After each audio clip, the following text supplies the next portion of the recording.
शिवाय ओम नमः शिवाय।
विश्वनाथ भगवान की, महाकालेश्वर भगवान की, ओंकारेश्वर भगवान की, भलकेश्वर महादेव की, ओगड़नाथ भगवान की, कुबरेश्वर महादेव की। हर हर महादेव, हर हर महादेव, हर हर महादेव, हर। काशी विश्वनाथ, ओगड़दानी, त्रिकालदर्शी, कैलाशी, अविनाशी भगवान शिव, जिनकी पुनीत पावन शिव महापुराण की कथा संपूर्ण विश्व के कल्याण हेतु बाबा देवाधिदेव महादेव की कृपा से श्रवण करने का सौभाग्य प्राप्त हुआ है। बड़े भाग्यशाली हैं सभी श्रोता भाई बहन जो इस पवित्र पावन मेरठ की पवित्र भूमि पर क्रांतिकारियों की इस पवित्र धरा पर बैठकर 7 दिवसीय शिव महापुराण की कथा श्रवण करने का सौभाग्य मिला।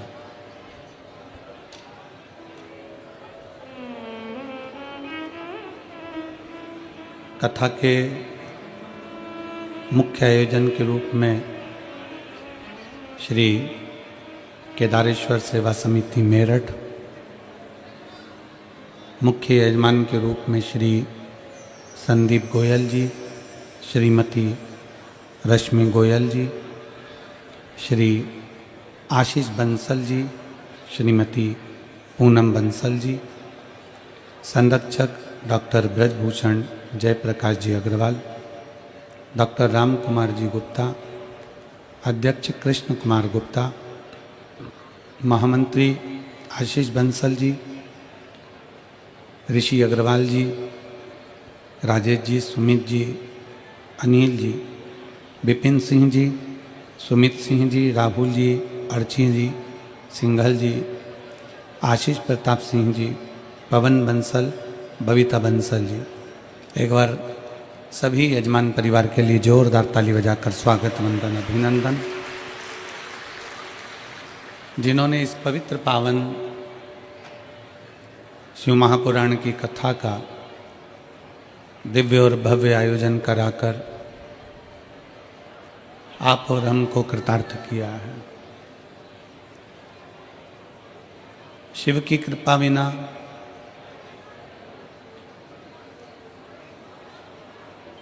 एक क्षण भी हम कहीं जा नहीं सकते। शंकर की कृपा होती है, शिव की करुणा होती है,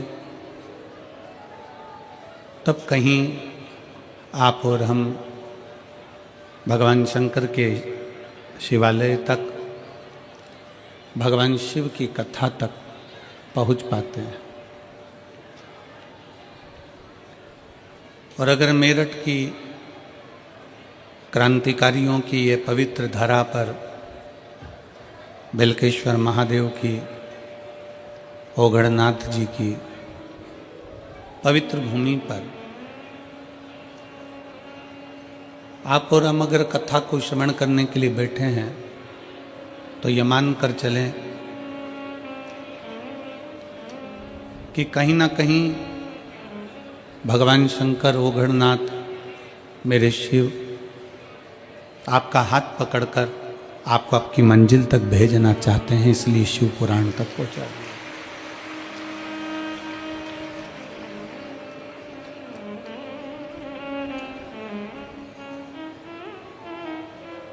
दो कारण हैं मनुष्य के जन्म के।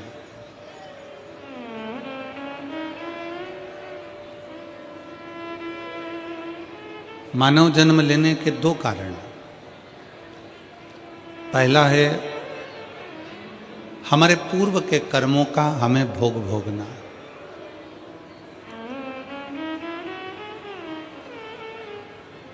हमारे जो पूर्व के कर्म हैं उनको भोगने के लिए ये मानव का शरीर मिला।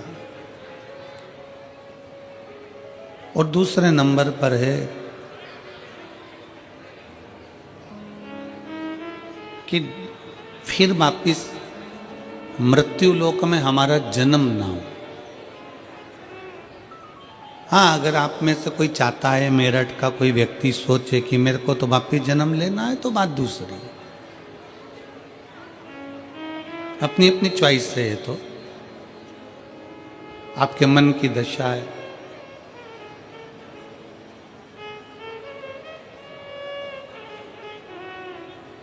दो कारण से मानव का शरीर मिला। एक अपने कर्म का भोग भोगने के लिए, और दूसरा फिर पुनः वापिस ये मनुष्य का शरीर ना मिले, हम हमारे शंकर के हो जाएं और शंकर हमारा हो जाए और ये शरीर उसमें समा जाए।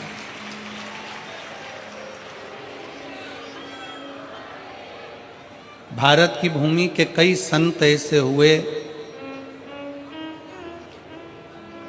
जिनका शरीर नहीं मिला, जिनकी बॉडी नहीं मिली, जिनका अंतिम संस्कार नहीं हुआ।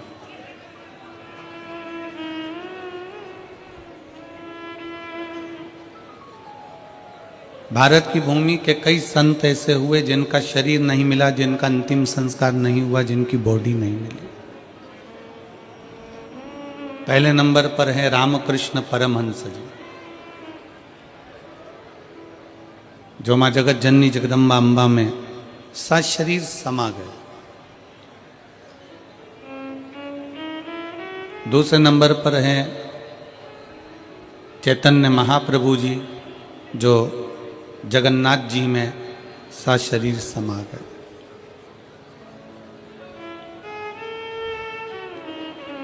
तीसरे नंबर पर है संत तुकाराम जी, जो सशरीर हरि विठ्ठल में समा गए। और चौथे नंबर पर है मीराबाई, जो द्वारकाधीश में सशरीर समा गई, जिनकी बॉडी नहीं मिली, जिनका अंतिम संस्कार हुआ।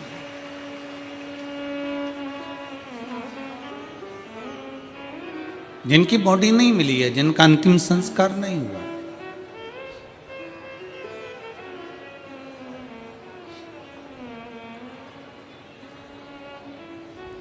जिनकी ना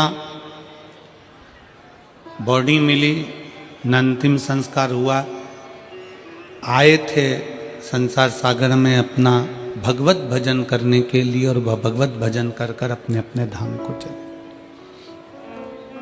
दो कारण मनुष्य के शरीर के हैं, पहला अपना कर्म भोगना है, और दूसरा जो शरीर मिला है, इस शरीर को फिर पाना जरूरी नहीं, इस शरीर को परमात्मा तक पहुंचाना जरूरी, परमात्मा तक।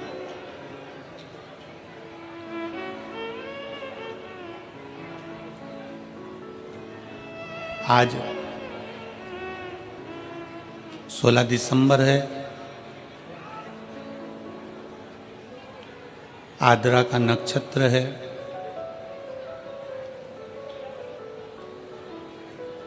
हजारों शिवरात्रियों के बराबर आज का दिन होता है, जिस दिन भगवान शंकर के एक अग्नि खंभ में ज्योति प्रकट होती है, और वो ज्योति सभी 12 ज्योतिर्लिंग में और सभी शिवालयों में विराजमान हो जाती है। मेरठ के इस पवित्र प्रांगण में विराजमान सभी शिव भक्तों को हम बहुत बहुत बधाई देते हैं, भगवान शंकर के प्रागट्य की, शिव के प्रागट्य, और संपूर्ण देशवासियों को, संपूर्ण विश्व में विराजमान शंकर के भक्तों को, शिव भक्तों को बहुत बहुत साधुवाद।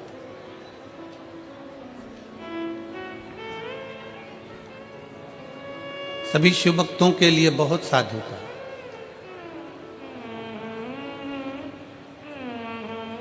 आज ही के दिन की कथा कहती है कि जिंदगी में अगर कोई रोग लग गया है, जिंदगी में अगर कोई तकलीफ आ गई है, जिंदगी में अगर कोई दुख आकर खड़ा हो गया है, कोई शरीर में ऐसा रोग आ गया कि डॉक्टर भी इलाज कर रहे हैं पर दवाई भी शरीर को नहीं लग रही,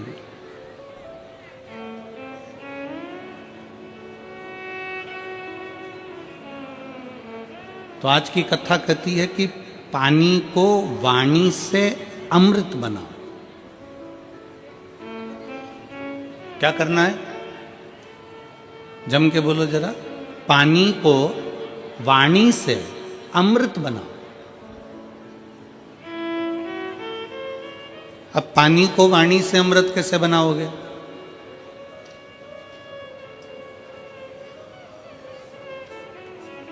और ऐसा कोई व्यक्ति नहीं है यहां पर बैठा हुआ जो पानी से, वाणी के माध्यम से पानी को अमृत ना बना। आज आद्रा की कथा कहती है, भगवान शंकर का पवित्र चरित्र कहता है, शिव महापुराण का पावन चरित्र कहता है, शिव तत्व कहता है कि अगर रोग बहुत भारी है, तकलीफ बहुत भारी है, शरीर में दवाइयाँ भी अगर असर नहीं कर रही है, तो एक पात्र में जल लिया जाता है और पंचाक्षर मंत्र नमः शिवाय या षडाक्षर मंत्र ओम नमः शिवाय या श्री शिवाय नमस्तुभ्यम जप कर उस पानी की ओर देखते रहते हैं और मंत्र का जाप करते रहते। एक माला 108 मनके की जब पूरी हो जाए, उस पानी को देखते देखते 108 मन का 108 बार भगवान का नाम पूरा हो जाए, उसी पानी को फिर भगवान शंकर पर समर्पित कर दिया जाता है और उसी पानी को झेल लिया जाता है। और दिन में सुबह, दोपहर और शाम 3 बार उसका आचमन किया जाता है। शरीर में दवाई लगना प्रारंभ हो जाती है और रोग का निवारण हो जाता है। इसको कहते हैं पानी को वाणी से अमृत बनाना।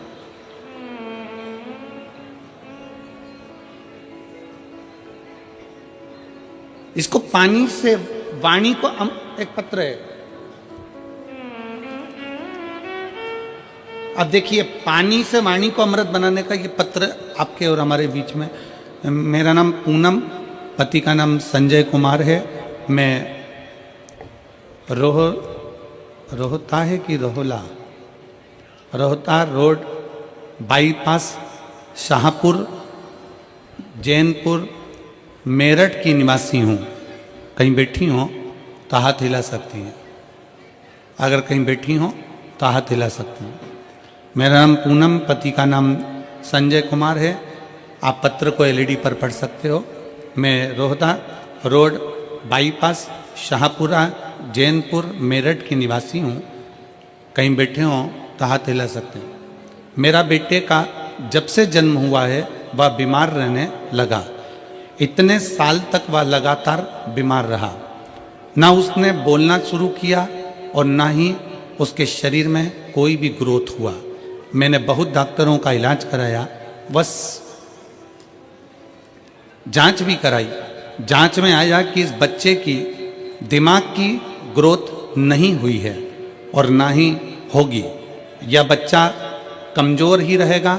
गुरुजी, हमारी टेंशन बहुत बढ़ गई कि एक ही तो भगवान ने मुझे बेटा दिया और वह भी बीमार रहने लगा।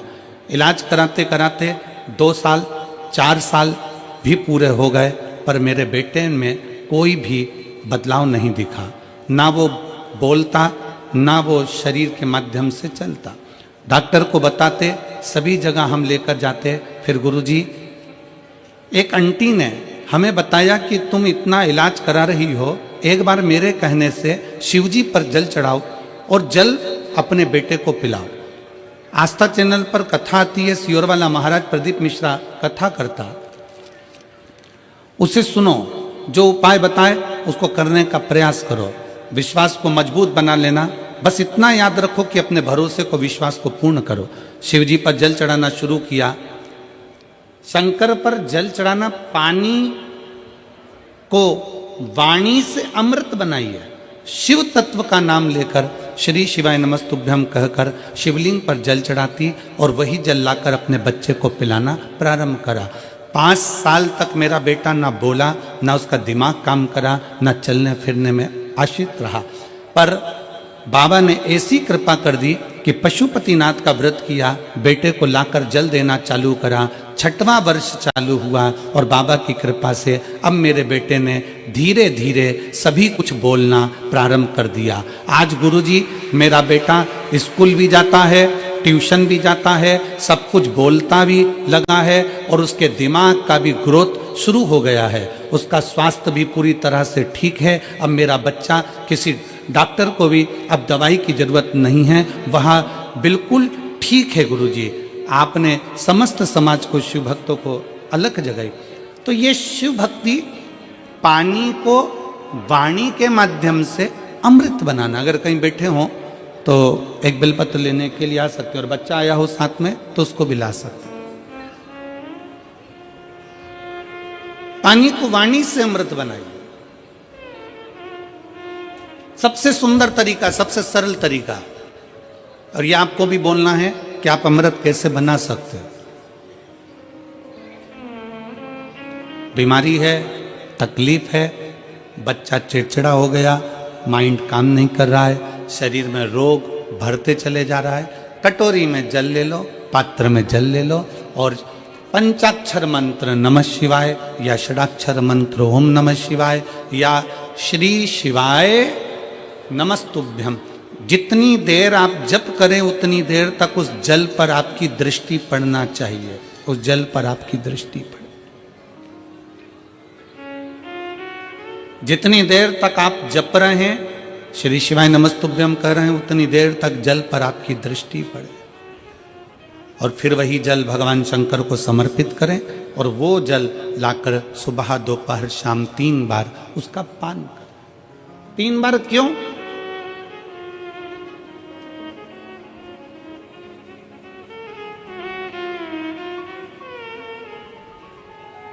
त्रिलोकी का नाथ, त्रिकालदर्शी, कैलाशी, अविनाशी, त्रिपुंडधारी, त्रिबेलपत्रधारी, त्रिनेत्रधारी, त्रिशूलधारी, त्रिपुंडधारी, त्रिलोकी के नाथ के 3 दर्शन मूल हैं। प्रातः का दर्शन जो हमें हमारे जीवन की सतमार्ग बताता है, मंगल मार्ग की ओर लेकर जाता है। दोपहर का दर्शन हमारे जीवन में हमें उलझनों से बाहर निकाल देता है और शाम का दर्शन हमें चैन की नींद सोना सिखा देता है और आनंद में रहना सिखा देता है। वो त्रिपुंडधारी को 3 दर्शन।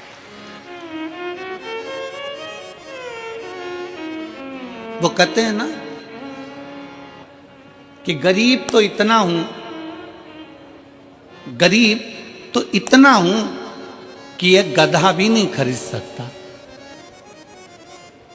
गरीब तो इतना हूं कि एक गधा भी नहीं खरीद सकता और अमीर तो इतना हूं कि रात को शंकर के भरोसे घोड़े बेच कर सोता हूं। शंकर के भरोसे घोड़े बेच कर सोता हूं। गरीब इतना है कि ये गधा भी न खरीद पावे और अमीर इतना है कि जब सोता है चैन की नींद मेरे शंकर के भरोसे होकर घोड़े बेच कर सोता है। ऐसे घुर्राटे भर कर सोता है जैसे इतना बड़ा काम करके आया है, सारी जमीन जायदाद का सौदा कर कर आया, 4 फैक्ट्री का मालिक है, 8-10 दुकान चल रही है और मालूम पड़े सवेरे उठता है फिर अपने काम में लग जाता है। बस समझ लो जिंदगी का सबसे सुखी व्यक्ति वही है जिसके कमरे में नींद की गोली नहीं है।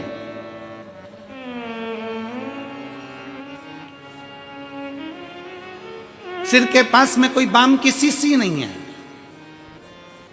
विक्स नहीं है, सोने से पहले कोई टेबलेट लेना नहीं पड़ रही है। वो दुनिया का सबसे सुखी व्यक्ति है। प्रथम सुख निरोगी काया, सबसे बड़ा सुख है निरोगी काया। शिव महापुराण की कथा कहती है एक मृत्यु वो होती है जो अटल मृत्यु होती है, जिसमें व्यक्ति मर जाता है, चले जाता है।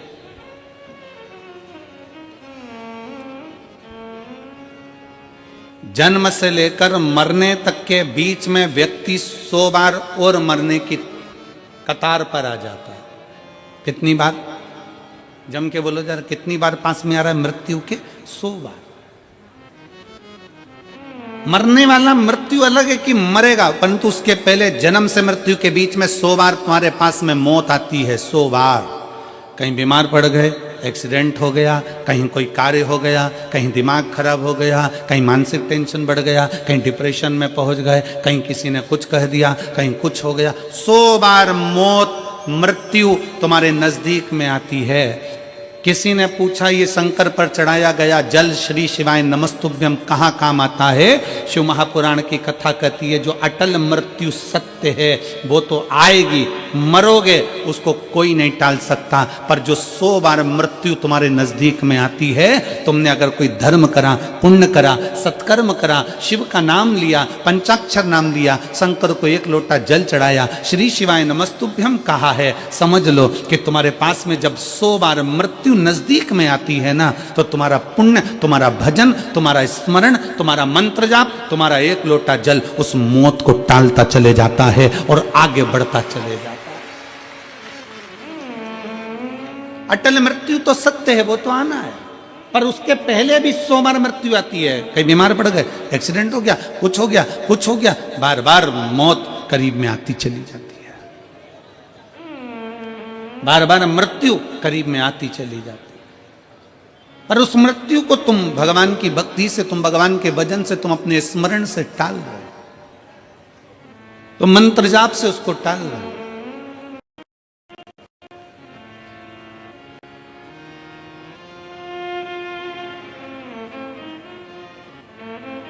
एक ऊर्जा अपने भीतर उत्पन्न करिए, एक बल अपने भीतर उत्पन्न करिए। मेरठ की यह पवित्र भूमि इतनी ऊर्जावान भूमि है कि यहाँ सनातनियों को जगाने का काम भी इस मेरठ की भूमि से क्रांतिकारियों को जगाने का किया गया था। ये मेरठ की वो पवित्र भूमि।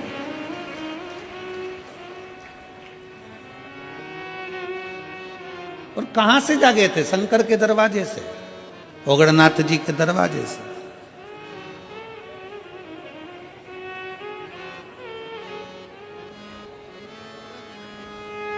अपने आप को हमें जागृत करना है, अपने आप को हमें जागृत करना है। शिव तत्व कहता है, भगवान शंकर की कथा कहती है कि पानी को वाणी से अमृत बनाओ। और जब पानी को वाणी से, कई माताएं कहती हैं हमारा बच्चा नहीं सुनता, बहुत बहुत हम परेशान हो गए हमारे बच्चे के लिए, वो सुनता ही नहीं गुरुजी, हम कह के परेशान हो गए। कोई कहती है मेरी सास मेरे पक्ष में नहीं बोलती, कोई कहती है मेरी बहू मेरे पक्ष में नहीं रहती, कोई कहता हमारा बेटा नहीं सुनता, कोई कहती है हमारी बहू नहीं सुनती, कोई कहे हमारा भाई नहीं सुनता। और होता है, आज का जमाना बड़ा विचित्र है। एक बहू को समझाओ तो बहू कह देती गुरुजी मैं किसी के बाप की नहीं सुनूंगी। और बूढ़ी बूढ़ी माताओं को समझाओ तो माताएं कह देती है ये कल की आई मैं इसकी सुनूंगी। पिताजी को समझाओ तो वो कह देता है हमारी औलाद की सुन के चलेंगे, जाओ उधर। सास ससुर को समझाओ तो वो कह देते हैं मेरे को तो मेरा पति नहीं समझा पाया तो इसकी सुनूंगी।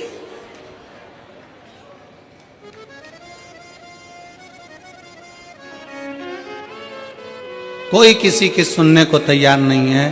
कौन सुनेगा? सीओर वाला गुरुजी कौन सुनेगा? घर में तुम रह रहे हो, परिवार में तुम रह रहे हो, कुटुंब में तुम रह रहे हो, सबके साथ तुम रह रहे हो, तो सुनना भी तुमको पड़ेगा। बस इतना अंदाजा लगाओ कि कोई किसी को ना सुनो। पानी को वाणी से अमृत बनाओ, अमृत बनाकर शंकर को चढ़ाकर वही जल लाकर मटके में हंडे में डाल दो, सब पिएंगे। अपने आप उनके भी भीतर निर्मलता का भाव जागृत हो जाएगा, शिव तत्व आ जाएगा।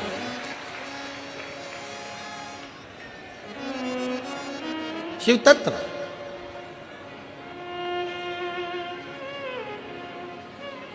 सीहोर का रुद्राक्ष है आप लोगों के पास में? कौन कौन लेकर आए हो? जरा हाथ उठाओ तो जरा, सबके पास में रखो रखो रखो। कुबेरेश्वर धाम का रुद्राक्ष क्या करता है? उसका एक ही काम है, पानी को अमृत बनाने का प्रयास करता है। काशी में रिसर्च चला कि ऐसा रुद्राक्ष में क्या है जिसको तांबे के कलश में गलाया गया और शंकर जी पे चढ़ाया गया और उस पानी को पिया तो उससे बल उत्पन्न हो गया, बीपी, शुगर, थायराइड जैसी बीमारियां ठीक होने लगी। क्या है ऐसा?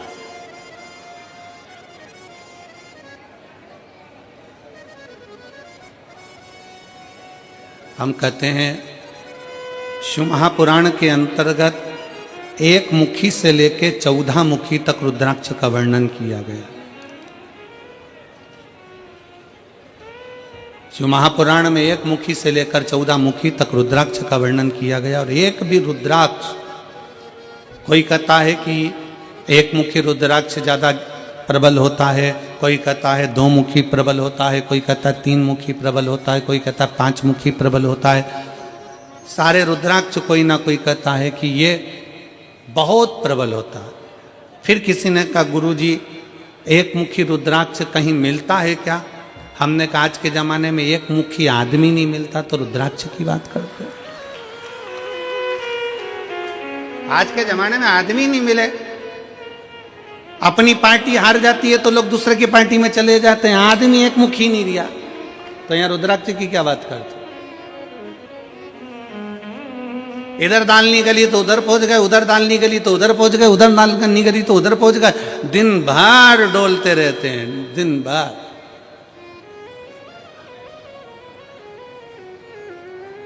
फिर किसी ने पूछा, गुरुजी रुद्राक्ष कौन सा असर करेगा, कौन सा रुद्राक्ष असर करेगा? हम कौन सा रुद्राक्ष पहने जो हमारे शरीर पर असर करे? कौन सा रुद्राक्ष हमें पहनना चाहिए कि हमारे शरीर पर असर करे? हम निवेदन करेंगे, रुद्राक्ष पहनो मत पहनो, पर मीठी वाणी का रुद्राक्ष अपनी जिह्वा पर रख लो, वो इतना असर करेगा कि सबको अपना बना ले, सबको अपना। वाणी ऐसी बोलिए जो मन का, जम के बोलो जरा, वाणी ऐसी बोलिए जो मन का आपा खोए। पर आज के जमाने में वाणी ऐसी बोलिए जो जम के झगड़ा होए, पर उससे मत बोलिए जो तुमसे तगड़ा होए। आज के जमाने में सबसे मूल है आपकी वाणी। वाणी की श्रेष्ठता हो तो समझ लो कि पूरी दुनिया तुम्हारी है, और वाणी की श्रेष्ठता नहीं तो दुनिया तुम्हारी अपने भी है। एक सास के पास में अंगूठी भी है, एक सास के पास में चेन भी है, एक सास के पास में जेवर भी है, एक सास के पास में दुनिया की प्रॉपर्टी भी है, एक ससुर जी के पास में सब कुछ है। सास ससुर के पास में प्रॉपर्टी है, जमीन है, बंगला है, गाड़ी है, पैसा है, धेला है, सब कुछ है। और मान लो उसकी वाणी अच्छी नहीं हो तो घर में 4 बेटे 5 बेटे 3 बहुएं 4 बहुएं 5 बहुएं, कोई उसका होगा? जम के बोलो जरा, नहीं। और अगर आपके पास में कुछ भी नहीं है, आपके पास में ना प्रॉपर्टी है, ना गाड़ी है, ना बंगला है, ना जमीन है, ना जायदाद, कुछ भी नहीं, और उसके बाद अगर आपके पास में मीठी वाणी है ना, बस मीठे शब्द है ना, तो पड़ोसी भी आकर तुम्हारी गुलामी कर कर चले जाएगा, पड़ोसी भी आएगा तो तुम्हारी सेवा कर कर चले जाएगा। बुढ़ापे का परम आभूषण है, बुढ़ापे का परम आभूषण है आपकी मीठी वाणी। बुढ़ापे का परम आभूषण है आपके मीठे शब्द।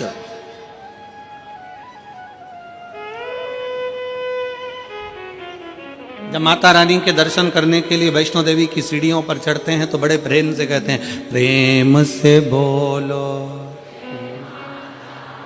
सारे बोलो, मैं नहीं सुनिया मीठी वाणी, प्रेम से बोलो। हम क्यों कह रहे हैं कि प्रेम से बोलो? माता जी के पास जा रहे हो, अपनी माँ के पास जा रहे हो, माता रानी के पास जा रहे हो, इसलिए का प्रेम से बोलो। अब वैष्णो देवी से मिलने जा रहे हो तो वहां चिल्ला चिल्ला कर करे प्रेम से बोलो। अब जरा विचार करो, अपनी सास से मिलने जाओ तो प्रेम से बोलो। अंगूठी मिलेगी, चाबी मिलेगी, प्रॉपर्टी मिलेगी,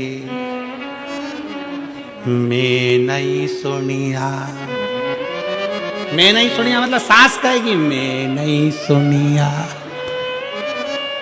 तुम्हें प्रेम से बोलना है, तुम्हें मीठा बोलना है, तुम्हें अच्छा बोलना है। और जब तुम माता रानी के दर्शन करने जाते हो तो प्रेम से बोलते हो, जगत जननी ज्वाला माँ का दर्शन करने जाते हो तो प्रेम से बोलते हो, मनसा देवी का दर्शन करने जाते हो तो प्रेम से बोलते हो, तारा माँ का दर्शन करने जाते हो तो प्रेम से बोलते हो। बस वही प्रेम जो तुमने माता रानी के चरणों में दिया है, वही प्रेम जो तुम जगत जननी के चरणों में देते हो, वही प्रेम अपने घर के बूढ़े माँ बाप के चरणों में देना है। पूरी प्रॉपर्टी तुम्हारी है, पूरी जायदाद तुम्हारी। प्रेम से बोलो।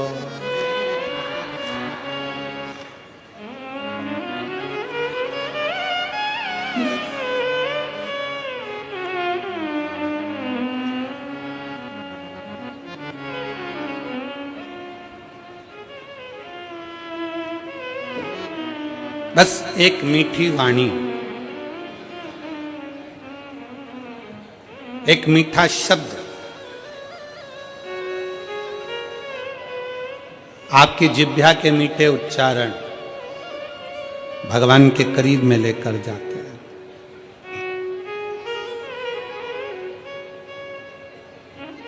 पानी को वाणी से अमृत बनाना सीखो। लोग कहते हैं गुरुजी कौन सा रुद्राक्ष, ठीक है। शिव महापुराण में 1 मुखी से लेकर 14 मुखी तक रुद्राक्ष का वर्णन है। स्कंद पुराण के अंतर्गत 1 मुखी से लेकर 21 मुखी तक रुद्राक्ष का वर्णन है। लिंग पुराण में रुद्राक्ष की महत्वता है। ये रुद्राक्ष कौन सा हमारे लिए अच्छा होगा, कौन सा रुद्राक्ष पहनना चाहिए, कौन सा रुद्राक्ष धारण करना चाहिए, शिव महापुराण की कथा कहती है जो भी रुद्राक्ष उत्पन्न हुआ वो भगवान के नेत्र अश्रु से उत्पन्न हुआ।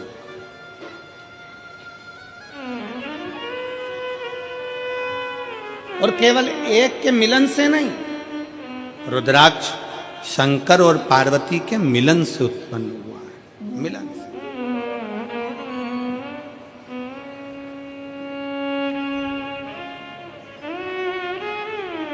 मेरे ओघड़नाथ, मेरे भोलेनाथ, मेरे शंकर, मेरे त्रिकालदर्शी, कैलाशी, अविनाशी। एलईडियां चालू करवाइए पीछे की एलईडी, पीछे की एलईडियां चालू करवाइए। मेरे ओघड़नाथ, मेरे त्रिकालदर्शी, मेरे कैलाशी, मेरे अविनाशी, मेरे शिव। बैठ जाओ, हो रही है, बैठ जाओ, हो रही है।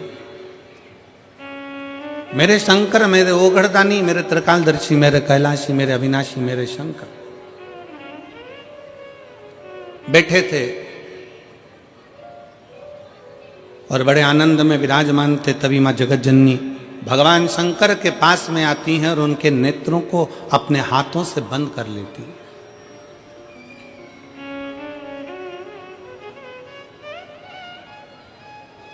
मां जगत जननी ने अपने हाथों से भगवान शंकर के नेत्रों को बंद किया और नेत्र को बंद करने पर भगवान शंकर के नयन से जो अश्रु गिरा, उस अश्रु से रुद्राक्ष की उत्पत्ति है।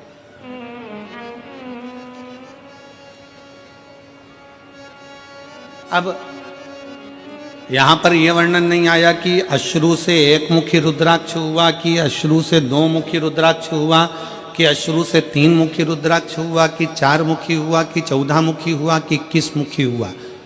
माता ने हाथ का स्पर्श किया, नेत्र बंद हुए, अश्रु नीचे गिरा, उससे रुद्राक्ष उत्पन्न हुआ। शंकर भगवान का पुत्र है रुद्राक्ष, शंकर भगवान का स्वरूप है रुद्राक्ष, शंकर भगवान का प्रतिबिंब है रुद्राक्ष। इसलिए शिव महापुराण की कथा कहती है, एक तो पंचाक्षर मंत्र नमः शिवाय, षडाक्षर मंत्र ओम नमः शिवाय, श्री शिवाय नमस्तुभ्यम और रुद्राक्ष, ये वो हैं जिनका एक स्पर्श मात्र, जिनको नजदीक में रखा जाए तो जीवन का एक सुख अपने आप उसके करीब में आता चले जाता, मात्र स्पर्श।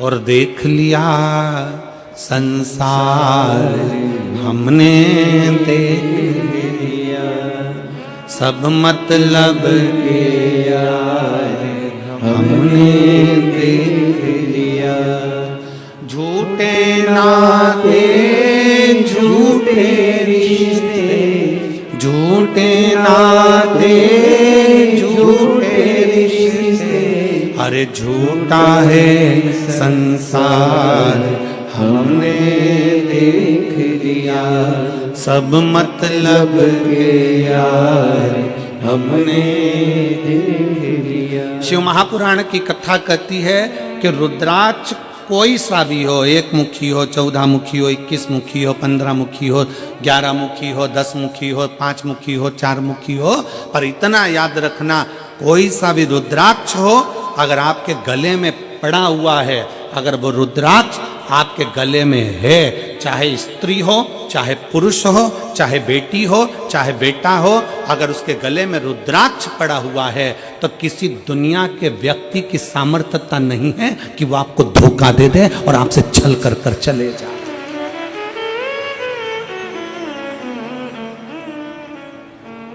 किसी की सामर्थ्यता नहीं है कि वो आपके साथ में छल कर जाकर, रुद्राक्ष है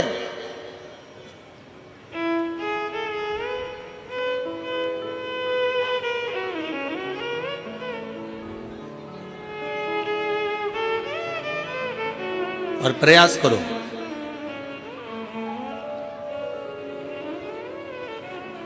जितना समय मिलता है ना उतना समय अपने बच्चों को संस्कार देने में भी लगाया करो। थोड़ा थोड़ा समय, थोड़ा समय। तन, मन और धन, ये तीन अगर ठाकुर में नहीं लगते, ठाकुर मतलब जानते हो ना, हमारे आगे बैठे हैं लड्डू गोपाल जी, ठाकुर जी, शंकर जी, भोलेनाथ जी, राम जी, ये सब तन, फिर से बोलो, तुम लोग बोलो, क्या क्या चीज? तन, मन और धन, ये तीन ठाकुर में नहीं लगते तो ठेके पे लग जाते हैं। याद रख, क्या क्या चीज? जम के बोलो जरा। तन, मन और धन अगर भगवान में नहीं लगते, ठाकुर में नहीं लगते तो ठेके पे लग जाते हैं। इसलिए अपने तन को भी परमात्मा में लगाओ और मन को भी परमात्मा में लगाओ, और थोड़ा धन हो तो उसको भी परमात्मा में लगाओ, तो गलत जगह पर नहीं जाए, ये गलत जगह पर नहीं पहुंचे। और याद रखना, अगर घर के बच्चे तुम्हारे गलत संगति में जा रहे हैं, कहीं ठेके तक पहुंच रहे हैं, मदिरा की दुकान तक पहुंच रहे हैं, गलत व्यसन तक पहुंच रहे हैं, समझ लेना कि कहीं ना कहीं हमारी चूक हो रही है।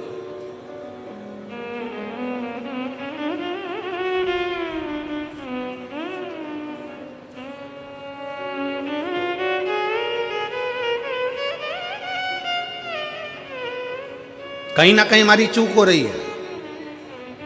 जब माता सती भगवान शंकर से विवाह करती हैं, जब माता सती भगवान शिव से विवाह करती हैं, तो भगवान शंकर से विवाह कर कर माता सती बड़े प्रेम से, आनंद से, उत्साह से, आनंद के साथ रहती हैं।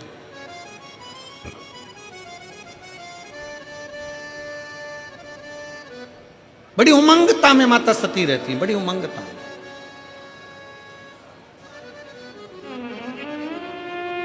और शिव महापुराण की कथा में देवी भागवत में एक प्रसंग आता है कि देवी भागवत में एक प्रसंग आकर कहा जाता है कि माता सती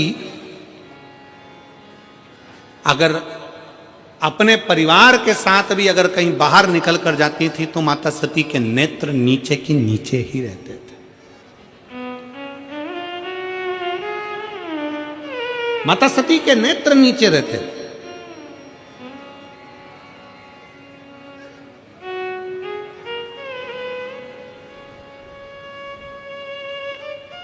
होना चाहिए। बहन, बेटी और पत्नी के नेत्र अगर झुके रहते हैं, बहन, बेटी और पत्नी के नेत्र अगर झुके हैं तो उसके घर के भाई, बाप और पति का सिर कभी नहीं झुकता है। अगर बहन, बेटी और मां, पत्नी के नेत्र झुके हुए हैं, बाजार में निकल कर जा रहे हो, सभा में जा रहे हो, आपके नेत्र अगर झुके हुए हैं, बहन के नेत्र नीचे हैं, बेटी का नेत्र नीचे है, पत्नी का नेत्र नीचे है, तो उस घर के भाई को, उस घर के पिता को और उस घर के पति को कभी माथा नीचा नहीं करना पड़ता, छाती तान कर चलता है। उसको मालूम है मेरी बहन है, उसको मालूम है मेरी बेटी है, उसको मालूम है मेरा परिवार है, आ जाओ, उसको मालूम है कि ये मेरे अपने हैं।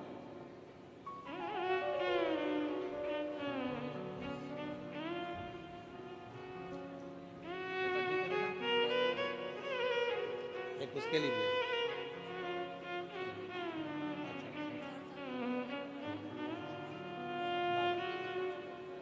वाणी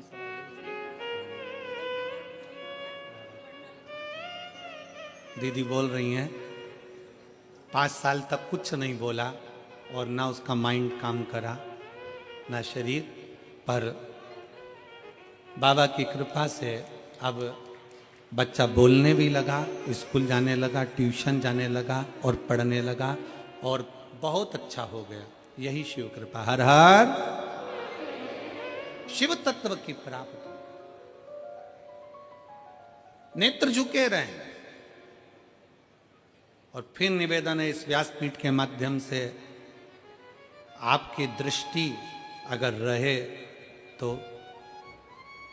श्रेष्ठ रहे। दृष्टि में भेद नहीं होना चाहिए, नयनों में भेद नहीं होना चाहिए। गलत सोच, गलत विचार, गलत दृष्टि हमको गलत मार्ग की ओर लेकर चली जाती है, और फिर वही दुख, वही तकलीफें हमारे जीवन में आती है। वही तकलीफ हुआ क्या था, बिंदु और चंचुला की कथा कलापन ने श्रवण करी, और भगवान ईश्वर जी और गौरा जी उनकी कथा के यजमान बने, शंकर पार्वती उनकी कथा के यजमान बने। किसकी गलती थी? बिंदु का ब्राह्मण था, चोरी नहीं करता था।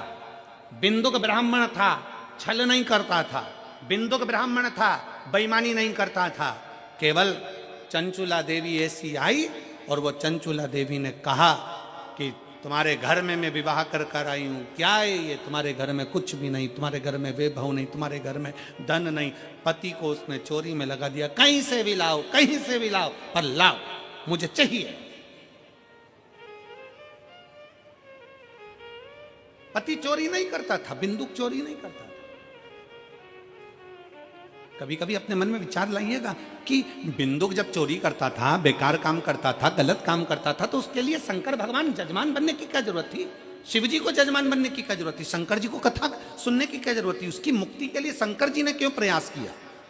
क्योंकि बिंदुक चोर नहीं था, बिंदुक छली नहीं था, बिंदुक ब्राह्मण होकर भी प्रपंच नहीं करा। पर पत्नी चंचुला ऐसी आई, और उस चंचुला ने कह दिया, तुम्हारे यहाँ धन नहीं है, तुम्हारे यहाँ वैभव नहीं है, तुम्हारे यहाँ दौलत नहीं है, जाओ कहीं से भी लाओ। बिंदुक ने कहा, मैं ब्राह्मण हूं, और सुन, मेरी आय इतनी नहीं है, मैं इतना नहीं कमा सकता। तो पत्नी ने कह दिया, चोरी करो ना। पर दुनिया के लोगों को यह नहीं मालूम, चोरी करने वाला हमेशा चोट्टा की चोट्टा ही रहता है। चोट्टे का कभी प्रमोशन नहीं होता। जिसका धन चले गया, उसकी अगर चेन गई, सामान गया, तो ये तो है कि बाबा उसको कहीं से कम आज नहीं तो कल, महीने 2 महीने में 3 महीने में उसको वापिस बड़ा मंगलसूत्र, वापिस बड़ी चेन भोलेनाथ उसको दिला देगा। पर चोट्टे का प्रमोशन नहीं होगा, चोट्टा चोट्टा ही रहेगा।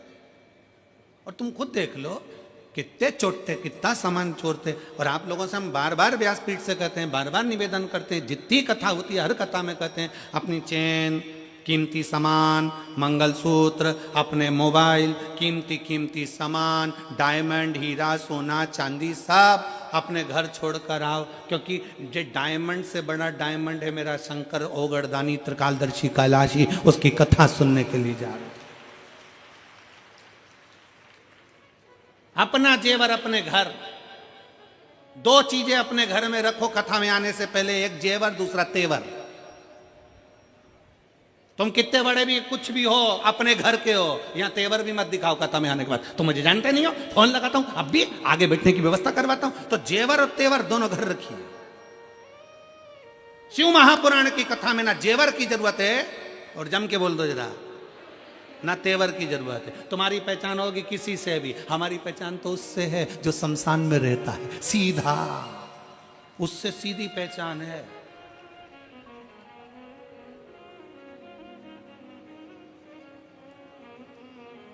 तो दोनों चीजें अपने घर पर रखो, एक जेवर भी और एक तेवर भी। शिव महापुराण में आओ ना, तो दोनों चीजें छोड़कर आओ। कितने भी सेठ हो, कितने भी पैसे वाले, कितने भी करोड़पति, कितने भी अरबपति, कितने भी धनपति, अपनी जगह पर हो गए। शंकर जी के पास जो भी जाता है ना, वो एक जैसा। शमशान में कोई तुम्हारे यहाँ मेरठ में भले ऐसा होता होगा कि मरने वाले को डनलफ के गद्दे पे ले जाते होंगे, हमारे यहाँ नहीं ले जाते। हमारे यहाँ तो वही 4 बांस,